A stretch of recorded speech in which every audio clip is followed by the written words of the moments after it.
రాకుండా ఉండడానికి మనం దానికి రక్షించడానికి మనం చట్టాలు పెట్టారు. ప్రత్యేకమైన చట్టాలు, ప్రత్యేకమైన హక్కులు ఉంది. అందుకని ఆ రోజు కొమరం భీం ఏమన్నారు? జల్, జంగిల్, జమీన్. మన ఆదివాసులు బతకడానికి మూడు. త్రినాథరావు గారు, ఈ మూడు లేకుండా మనం బతకగలమా? అయితే ఇప్పుడు ఏంటంటే, అప్పుడు బ్రిటిష్ ప్రభుత్వం ఈ ప్రాంతం, అడవులు, ఈ భూములు ఇవన్నీ కూడా ఆదివాసులకు కేటాయించి ఈ భూమికి హక్కుదారులు చేసింది. ఈ భూమికి హక్కుదారులు ఎవరు? ఆదివాసులు.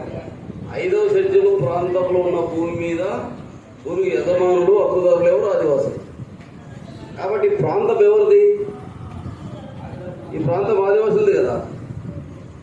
మరి ప్రాంతం ఆదివాసులది అయినప్పుడు ఈ ప్రాంతంలో ఉన్న అడవులు, భూమి, తర్వాత అడవిలో ఉన్నటువంటి సంపద ఎవరు తవ్వాలి? ఆదివాసులు తవ్వాలి. అది ఏమంటున్నారు ఇప్పుడు ప్రభుత్వం? అర్థం మార్చింది. ప్రాంతం మీదే, కానీ ఈ ప్రాంతంలో ఉన్న సంపద మాత్రం మాది, మీరు మాది అని. అందుకే ఇప్పుడు డాములు కట్టి మనం నిర్వసితం చేస్తున్నారు. పోలవరం డాము కట్టారు, మనల్ని 4 లక్షల మంది ప్రజలు ముంచారు. అదేవిధంగా మళ్ళీ ఇప్పుడు ఏం చేస్తున్నారు అంటే, నరేంద్ర మోడీ గారు 2019 నుండి 2024 వరకు మన ప్రాంతం యొక్క భూముల్ని, సంపదని కాపాడడానికి ఉన్నటువంటి చట్టాలన్నీ కూడా అదానీలు, అంబానీలు వ్యాపారం చేసుకోవడానికి వాళ్ళకి అనుకూలంగా చట్టాలు మార్చేశారు. తర్వాత మన పెసా గ్రామ సభ ఉంది. ఇప్పుడు మన భూములు, ఇన్ని భూములు లాక్కున్నారు కదా, 4000 ఎకరాల అడవు భూములు మునిగిపోయాయి. దాన్ని సర్వే చేయలేదు. కానీ పెసా చట్టం ప్రకారం గ్రామ సభకు అధికారాలు ఉన్నాయి.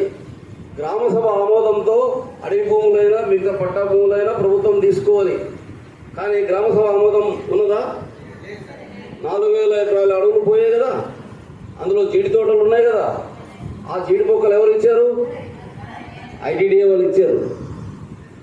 మరి వాళ్ళు మొక్కలు ఇచ్చారు, పెంచుకున్నాం, చెట్లు అయింది, ఫలసాయం వస్తుంది, ఆదాయం వస్తుంది. డామ్ కట్టాడు, దాన్ని అందులో ముంచేశాడు. మన ఊరు ముంచేశాడు, మన ఊర్లో చెట్టు ముంచాడు, చెట్టు ఫలసాయం ముంచాడు. ఏకంగా మన బతికే డామ్లో ముంచాడు. చట్ట ప్రకారంగా డామ్ కట్టే ముందు ఏమన్నారు?